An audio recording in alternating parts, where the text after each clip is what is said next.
24th? She had long, Asian blonde hair and eyes as red as rubies. She journeyed on her own from a land far, far away.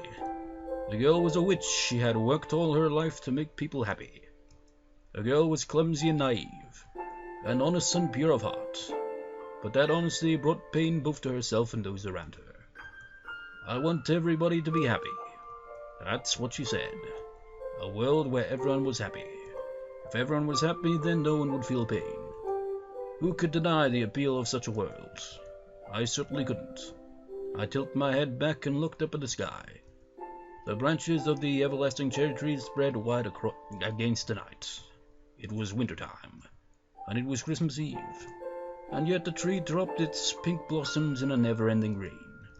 The everlasting cherry tree, a magical cherry tree.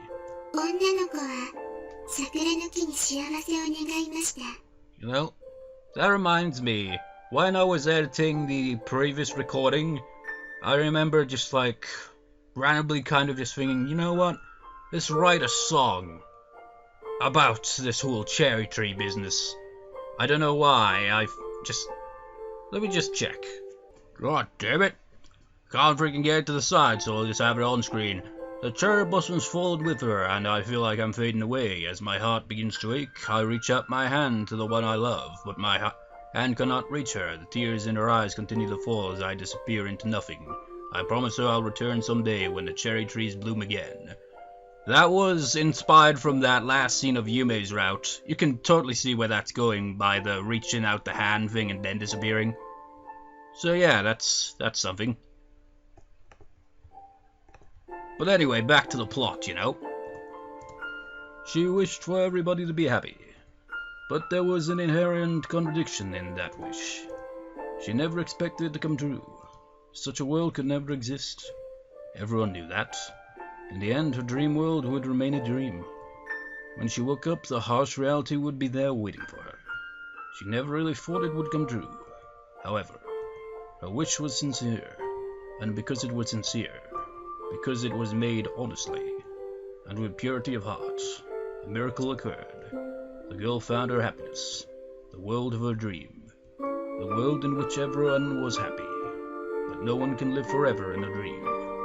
After the night is over, you have to wake up and face reality. And there was a second flaw in the cherry tree, that all miracles came with a price. And the more wonderful the dream, the harsher the reality you wake up to.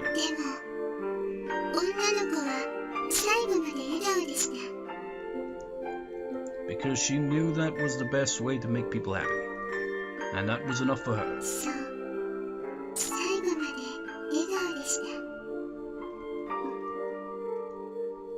But could I? Could I do the same thing? Could I really keep smiling to the end? The wind blew. The cherry blossoms danced through the air. My white breaths drifted up towards the sky. In the distance I saw the lights of the city, shining like something out of a dream. It was Christmas Eve, the day when people wish for miracles. Merry Christmas. I celebrated the girl's smile on that day long ago. One by one, tiny snowflakes fluttered from the sky, and I was all alone.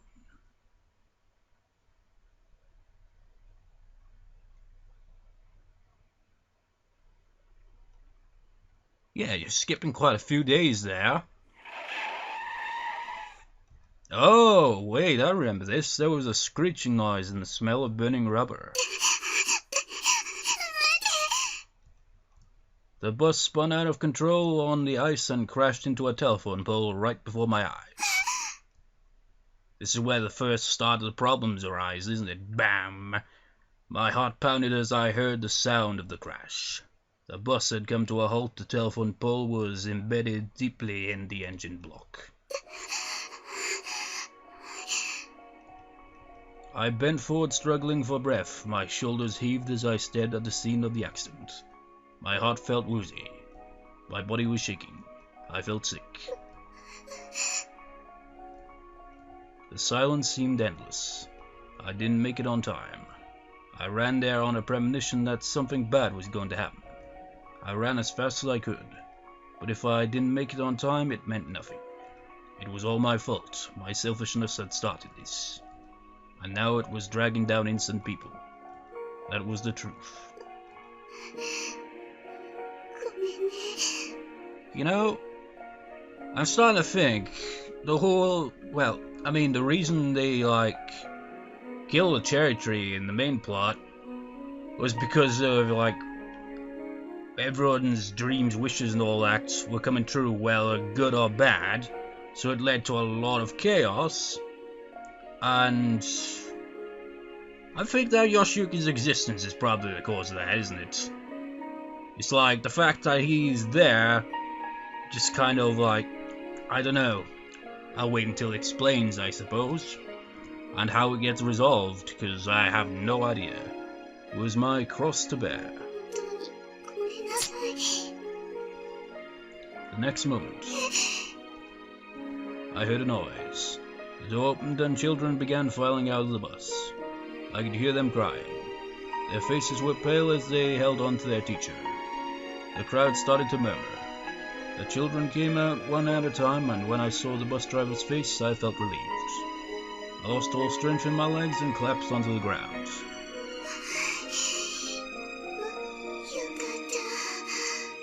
So this must have been the first instant to happen, just instantly feel guilt because it happened, but because they're alright, we kind of well, it's alright, except you still gotta watch out for all the other ones. I muttered unconsciously to myself. Looked like no one was hurt, thank goodness. I remained on the ground, my eyes locked on the scene. I made it. This time I did. Just in the nick of time. So is there, presence just being there able to, prevent stuff from getting out of hand, or... Why am I even asking these questions? Nobody's gonna answer it. The plot is going to answer it eventually. But what about the next time? I shook my head to rid it of negative thoughts.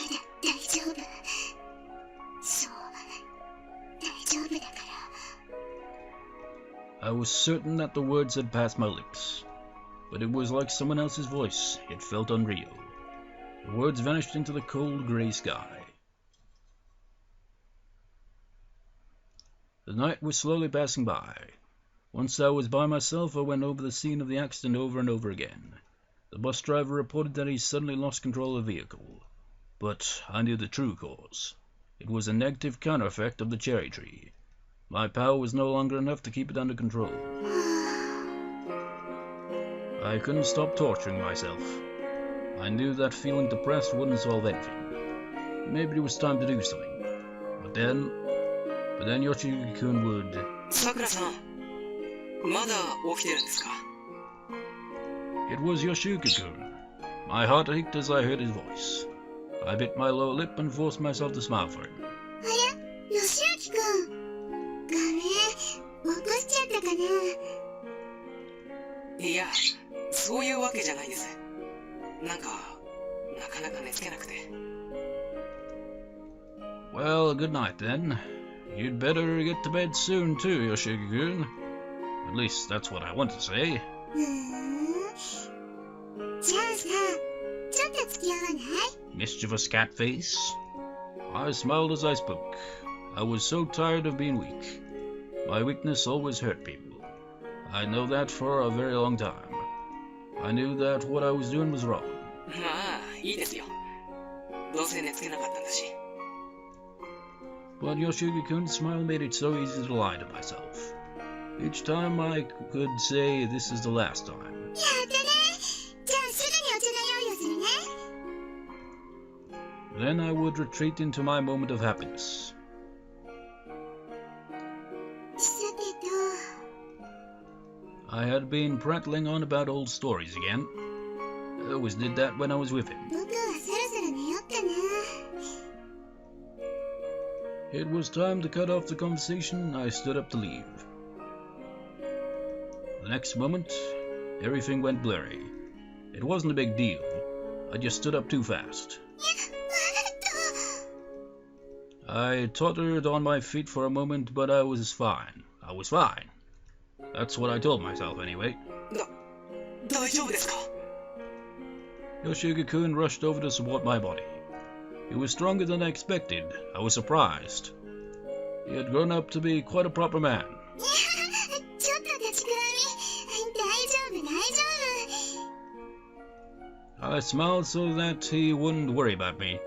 You know, that reminds me of that scene in Yume's route with the delinquents and Yoshiki went into badass mode.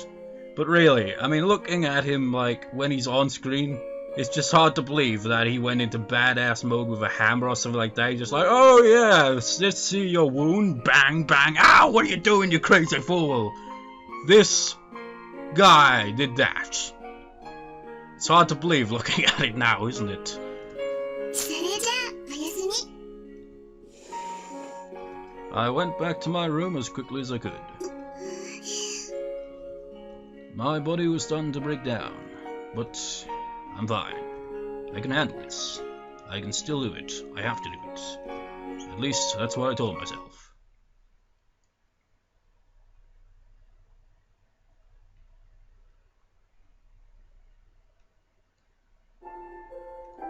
The temple bells rolled. They were said to sweep away earthly desires. The year was coming to an end. I wondered how many years had passed since my dream first began. I counted them on my fingers. I couldn't believe the time went by so fast. I leaned against the trunk of the witch-granting tree and looked up at the sky. My white breaths evaporated into the moonlit black. The temple bells tolled in the distance over and over. もうすぐ年が明けるのかな。 Well, it said the date, so not very long. Some temples rang their bells through the evening, but on Hatsune Island they timed their final bell to end right when the new year hits. So when the sound of the bells stopped, you would know that the new year had arrived. I listened to the bell and reflected upon the year. It had gone by so fast. It might have been because Yoshiki-kun came to live with me. So many things have happened, the memories came flooding back. But Mei-chan and Yume-chan were visiting my house more often now. My days were full of life. Even the most ordinary days were enjoyable to me. And yet, I was still spending the new year alone. I wished I could have spent it with my friends, just as I had with the old gang, sitting around a kotatsu drinking tea. I wanted to be with Otome-chan and Yume-chan, and Yoshiki-kun, wherever they are. But I shook off those selfish thoughts. I knew I had to stay with the cherry tree. So that's why, like, in scenes where you think it would be fitting for her to be in, I mean, New Year's, just like, yeah, New Year's, woo! But she'd never appeared in those kind of scenes, so that explains it. The bell tolled again, breaking the silence. The sound echoed through the winter sky. Then it stopped. That was the 108th, the final bell. If only they did sweep away earthly desires, I told myself. 私もいい年でありますように。 It was a wish. I couldn't help myself. But I knew that wish would be a very difficult one to grant.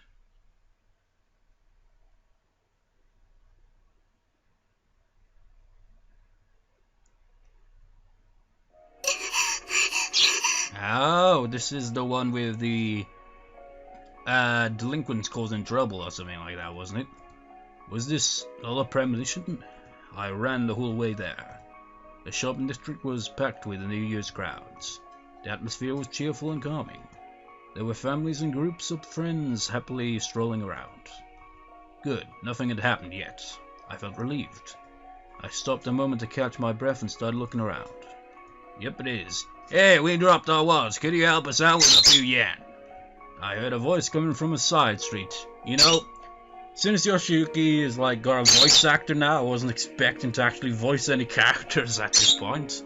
But that changed it, and I heard a voice coming from a side street. What, but you don't have to do it if you don't want to. It's just, we can't withdraw anything because our banks are closed. Two fishy-looking men were closing in on a little boy. Anyone could tell what was going to happen next. Was that what my bad intuition was warning me about? I don't have that much money either. You sure you don't? It's New Year's after all. You're just a selfish brat with a bunch of money in your wallet. I might have to hit you, okay? Please, don't! No one else saw what was going on. I had to help him. My feet started moving before I could think twice. They might laugh at me because of my appearance, but it wouldn't be a big deal for me to chase them away. If I had to, I could scream. The next moment I hear someone's voice. It was a familiar voice. I looked at where the voice was coming from and I saw Yoshiki-kun.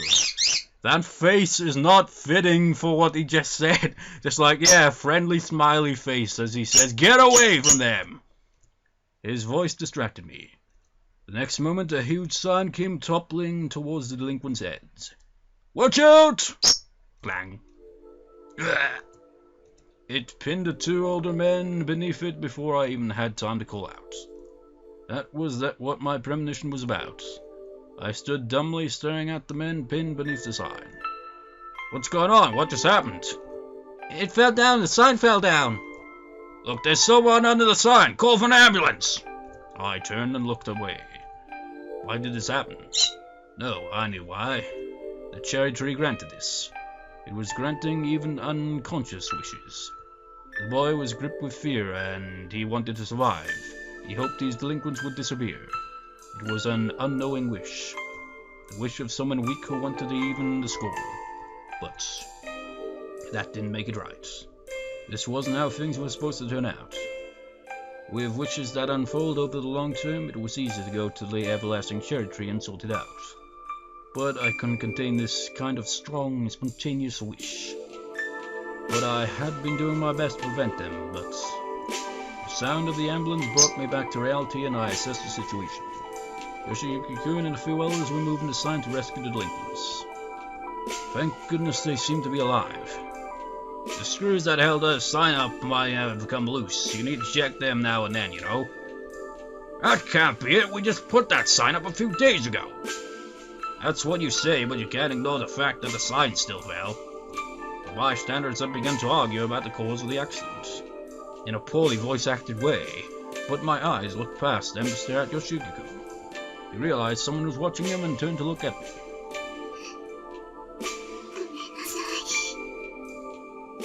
I muttered the words and turned away before he saw me. If I recall, whenever he saw her, the line was voice-acted, but it made it in a way so that he didn't hear what she said or something. I needed to go. The same thing could happen somewhere else at any time. I started heading towards the next spot. Next time, I have to prevent it. My legs hurt. Sit in a normal kind of way, jeez. ゆめちゃん、焼かないの。私は別に焼いてなんかないです。 The four of us were eating dinner. It had been a while since we all got together. Otome-chan showed some favoritism for Yoshiki-kun's food. She said it was because he was still growing. Yoshiki-kun seemed embarrassed by all the attention. Yume-chan was clearly jealous too, even though she said she didn't care. 私には関係ないんだから。 Yume-chan looked away from him. おかずが少ないからって、夢もそんな怒んなくてもいいだろ？そんな理由で怒ってません。怒ってませんっていう口調がもう怒ってるじゃないか。This was our usual pattern. わかったわかった。分けてやるから。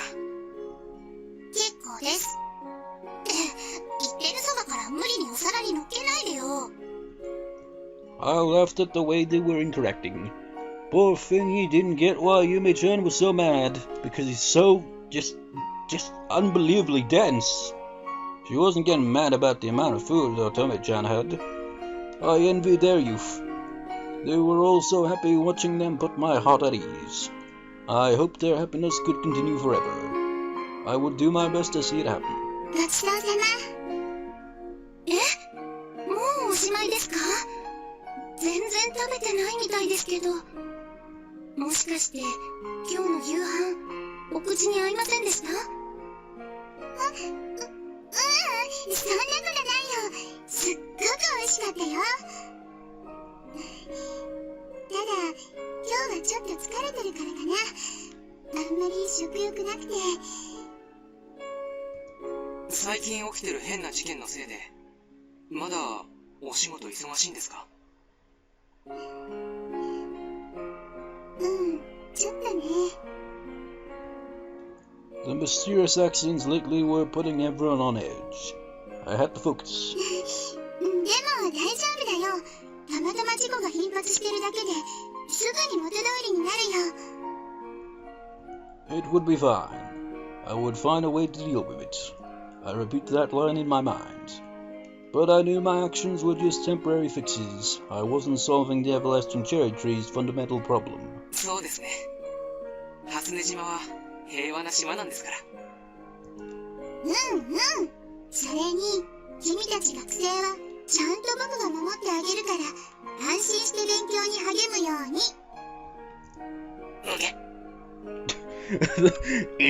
What the hell? うげえじゃないよ。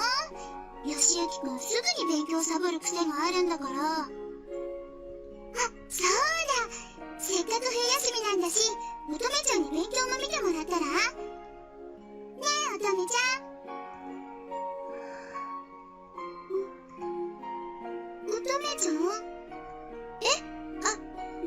なんですか？すいません。ちょっとぼーっとしちゃって。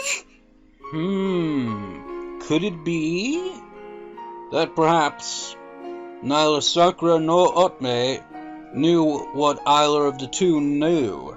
Like, Otme's plan was essentially to kill the tree to kind of resolve the issues. But was she instructed by someone that wasn't Sakura to do that, or what? Because I remember her being deep in thought a lot of times as a result of that, so surely wouldn't Sakura know about that? まったく、何をほうけてるんだか。兄さんがだらけ気味だから、お姉ちゃんがちゃんと勉強の面倒を見るって話。そうだね。明日から一緒に勉強しようね。Otome-chan smiled at us. Enthusiasm didn't do much to cure Yoshiki-kun's reluctance. いっぱい勉強しようね。Yoshiki-kun managed to nod, but he looked faintly ill. We interrupt your regular scheduled programming to bring you this special report. I heard the voice of a newscaster speaking over urgent background music. Well, this isn't urgent background music. Ever since the end of last year, we've seen an increasing number of accidents and incidents on Hatsune Island. Their cause is still unknown. Pictures of the various accident scenes flashed up on the screen one by one. The TV isn't even on, man! They were all familiar to me. The screen flickered with more and more images. My heart started to fall.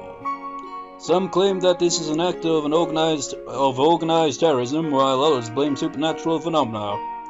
On this program, we'll be examining various theories as to the cause of these mysterious accidents. Everyone started paying attention to the TV.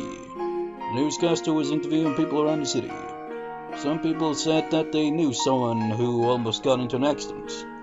Some people said that they were very worried about the situation. I stood up, I couldn't look at the TV anymore. それじゃあ、僕はそろそろ部屋に戻るね。まだこれから仕事ですか？あんまり無理しないでくださいね。Oh, that's ironic coming from her, isn't it? I looked back at them once more. ありがとう。 I smiled at them with all my might.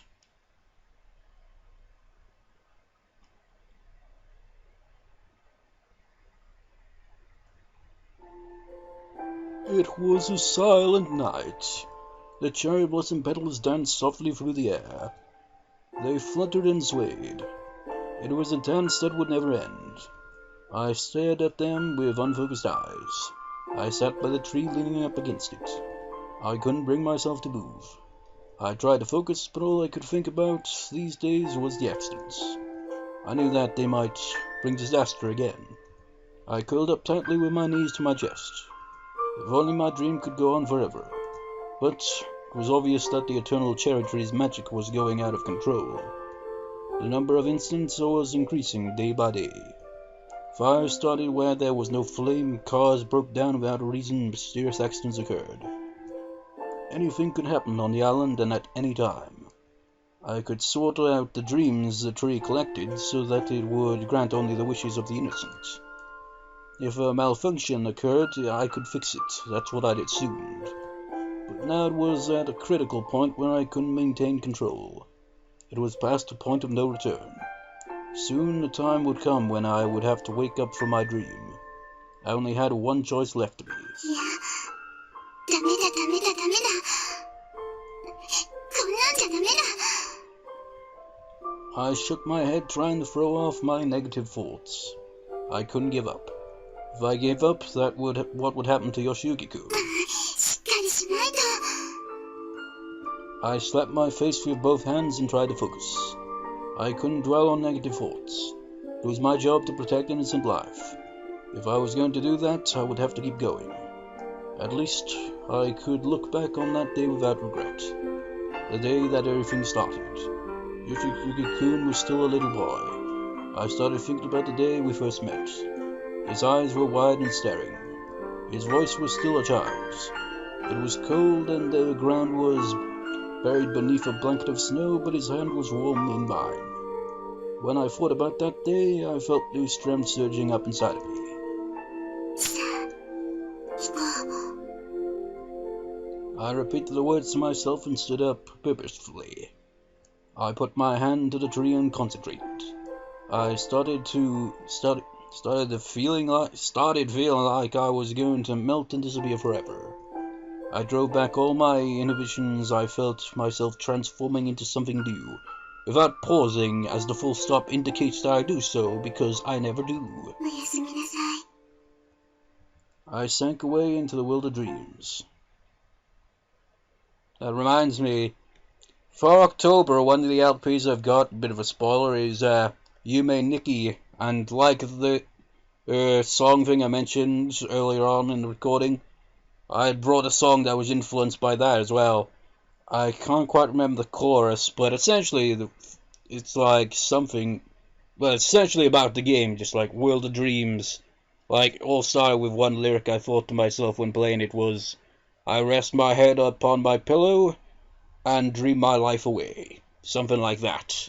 And from there, it just kind of went on, and I kind of like wanted an ambient feel to the guitar, so... 持ってきましたよ。 Yeah. ありがとう。待ってました。 Yoshiyuki-kun came into the living room with tea and a plate of Japanese sweets.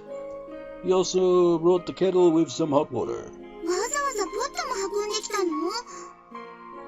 ええ。ほうじ茶は入れた時の香りがいいんですよ。さすが吉行くん。抜かりはないね。 He added that it would make it easier to make more later and began preparing the tea. He placed 2 teacups on the table. ちゃんと2人分持ってきてるね。 I understood what Yoshiyuki-kun had meant as soon as he poured the water. A pleasant aroma filled the room. ええ。さくらさんにお話ししようよなんてだだこねられてしまいましたし。ただこねられたって、僕をそんな子供みたいに言わないの？別に子供扱いしてるわけじゃないですよ。本当かな？さくらさんだってさっきそういう風に言ったじゃないですか。確かにそれはそうだけど。 I returned Yoshiyuki-kun's awkward smile with a playful frown. I wasn't generally angry, but just teasing him a little. 僕の方がよっぽど大人なんだよ。 But saying it that way made me feel more like a child. I changed the subject and started talking about the past. 吉行くんがこんな小さな時から知ってるんだからね。そうですけど。覚えてるかな？お盆くらいにうちに遊びに来た時のこと。何ですか？ほら、怪談話を聞かせてあげた時のことだよ。うわ、やめてくださいよ。いくつの時の話ですか？思い出した？吉行くんってばすっかり怖がっちゃって、今にも泣き出しそうだったよね。 I can't imagine it, man. Just like Sakura with that voice, telling a ghost story. It doesn't matter how terrifying it is, it just won't work with that voice. I scared him so much that I had to apologize when it was all over. But he was still scared, so I hugged him and told him that it was okay because I was with him. それは、しょうがないじゃないですか。本当に子供だったんですから。Now Sugar-kun regained his composure and quietly sipped his tea. まあ、それくらい違うってことだね。うん。他にも、いっぱいあるんだよ。そうそう。お正月に遊びに来た時にね。He was even younger then. Will he remember this one? I bet he won't. みんなでこたつを囲んで、よくお雑煮なんか食べたりしたじゃない？ええ、そうですね。それで、僕がよしゆきくんに美味しいって聞いたらね。美味しいよ。お母さんって答えたんだよ。ガーおかしいよね。僕のことお母さんだって。I remembered him calling me that with his innocent voice. I knew he'd just made a mistake, but I was glad that he called me Mum. ちょっとさくらさん、ほんとそのあたりで勘弁してくださいよ。俺が悪かったですって、謝りますから。Reminds me of that scene in Otome's route where it was like finally revealed the truth of it. That was like, damn man, and the way the music just switched and the like tears just like, oh man, the feels. あれってさ、担任の先生とかお母さんって呼んじゃうのと同じ感じだったのかな。さくらさん。That voice. Man, his voice actor is totally different to how I approach his character voice acting wise, isn't it? He begged me to stop. Ah, what's going on? My vision was starting to get blurry. This was supposed to be a good experience for me. I thought I was happy, but all of a sudden I felt like crying. おかしくて涙出ちゃいそうだよ。I put a hand to my face to hide my tears.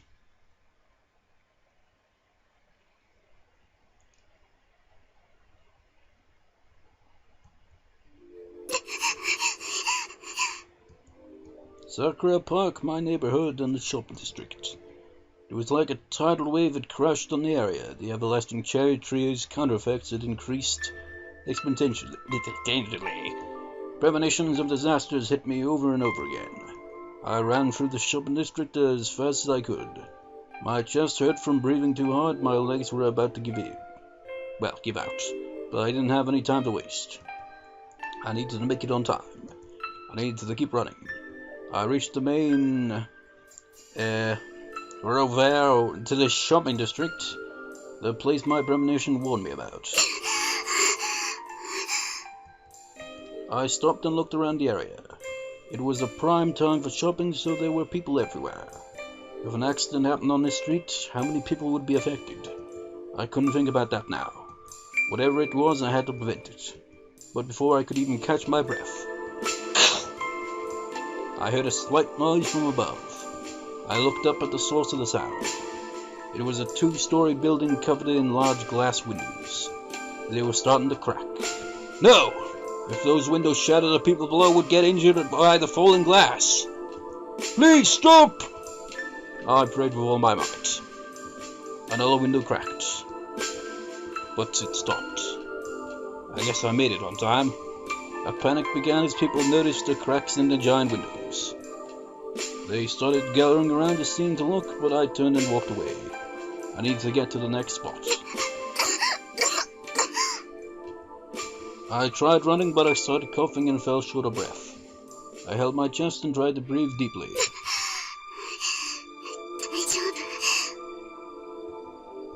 My words had no basis, but I forced them out, so I started running again. You know, for some reason, I mean, I know this is like real serious scene and all that, but for some reason I imagined her teaming up with Yoshiyuki for this, and he carries her around like under one arm, like she's a briefcase or something, just like, Yoshiyuki, taxi service to take you to the next spot.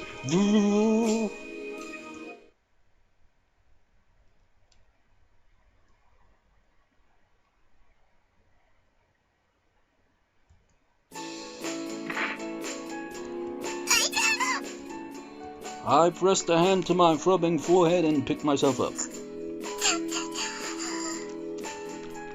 I didn't know what had just happened. As I looked around, I realized that I was in my office.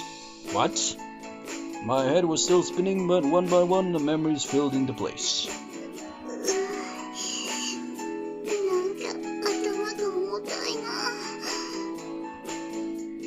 Let's see, I must have been working in the office. But I started getting sleepy because I wasn't feeling very well. I was on my way to my desk to force myself to work, but I must have passed out on the way. And that's how I banged my head. I'm just like... Before Otome was like, overworked herself a lot. Just like... And now, just like... Even more so with Sakura, isn't it? Okay, I got it. I never used to fall asleep while I was working, no matter how tired I was. Anyway, how far did I get before I passed out?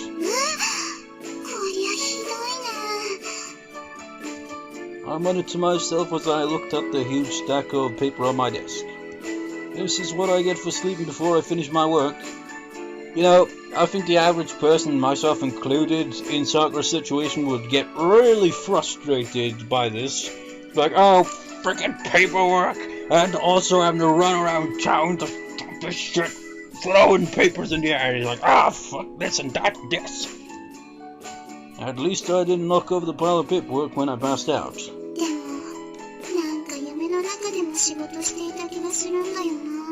Don't you just hate that? I wish that I could at least rest in my dreams. You ever have those dreams that just like, when you wake up from them, you feel incredibly disorientated because the dream was like realistic, had a vivid kind of feel to it. So then when you wake up, you're just like, huh? Oh wait, that was a dream. Like in my case, it's just like I could be like waking up in a dream, and then I like open the door, and then everything just feels off, just faintly off, and I'm just like, wait a second. And then when I wake up, I'm just like, oh, that was a dream. It's really odd, disorientating feeling. But it's plainly obvious when it's a dream, because it's like everything could seem normal, but there's like something you just feel is off. And that's like, where you're just like, nope, it's a dream.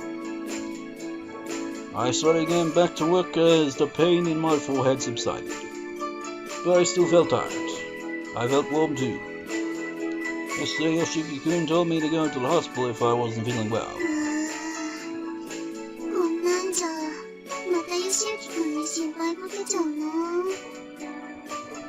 But I needed to finish as much as I could first. I repeated that to myself as I scanned the pile of paperwork.